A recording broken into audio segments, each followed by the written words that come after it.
तमाम गांव वाले एक दूसरे को भूत प्रेत की कहानियों से डराते रहते थे। गांव के किसी भी व्यक्ति को कहानियों में सुनना पसंद नहीं था, लेकिन जब रात का समय आता था तो गांव वाले अपने घरों में सजग रहते थे। रात के अंधेरे में भूतों की आवाजें और अजीब-अजीब दृश्य उन्हें बेहद डरा देते थे। गांव में एक बड़ा हवेली था जिसे सभी लोग भूतिया कहकर डरते थे।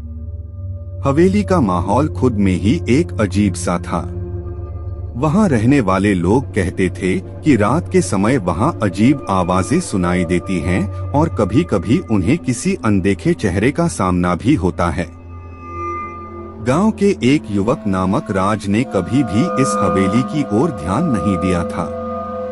वह अपने दोस्तों के साथ हमेशा हंसी मजाक में समय बिताता था और उन्हें भूत प्रेत की कहानियों पर विश्वास नहीं था। एक दिन उसके दोस्तों ने उससे कहा, राज, तू हवेली में कभी गया है? सुना है वहाँ रात को भूतों की चीखें सुनाई देती हैं।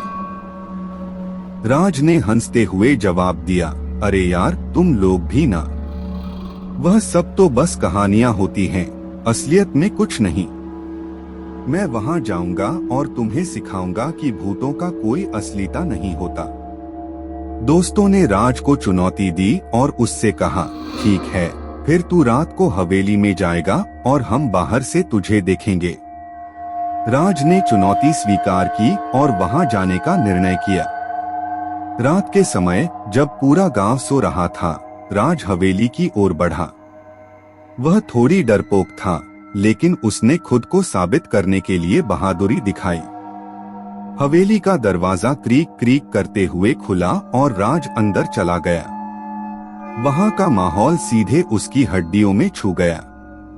रात के समय की चुप्पी में उसने हवेली के कोने कोने से आने वाली अजीब आवाजों को सुना। राज ने खुद से कहा, यह सब तो सिर्फ बातें हैं, कोई भूत प्रेत नहीं होती।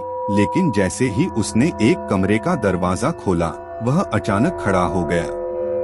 कमरे के बीच में एक पुराना सिंहासन खड़ा था और उस पर एक अदृश्य राजकुमार बैठा हुआ था। राज ने अपनी हूक में कहा, यह सब बस कल्पना है, इतना सब तो हो सकता है। तभी उसने सुना कि कोई आवाज आ रही है।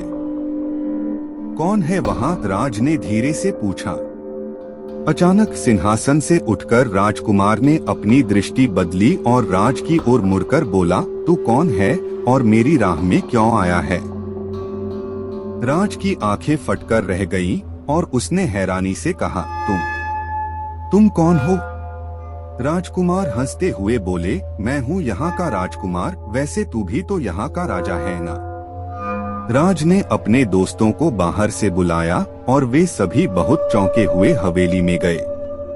सभी ने अपनी आंखों से देखा कि राजकुमार सिंहासन पर बैठा हुआ था। एक दोस्त ने बोला, राज, यह सब कैसे हो सकता है? वहां तो एक दिन पहले तक तो कुछ नहीं था। राजकुमार ने हंसते हुए उत्तर दिया, हाँ, यहाँ के राजा बनने के बाद मुझे यह सब फुर्ती हो गई है।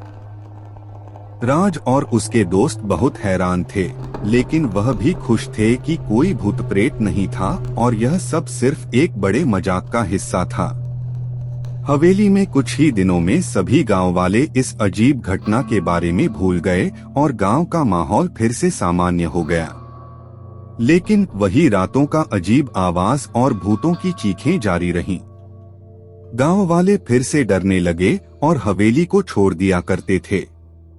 कहानी गांव में बसी रही और राज के दोस्तों को लगता था कि उनकी चुनौती ने अब और भी बड़ा सच छुपा दिया है। तमाम गांव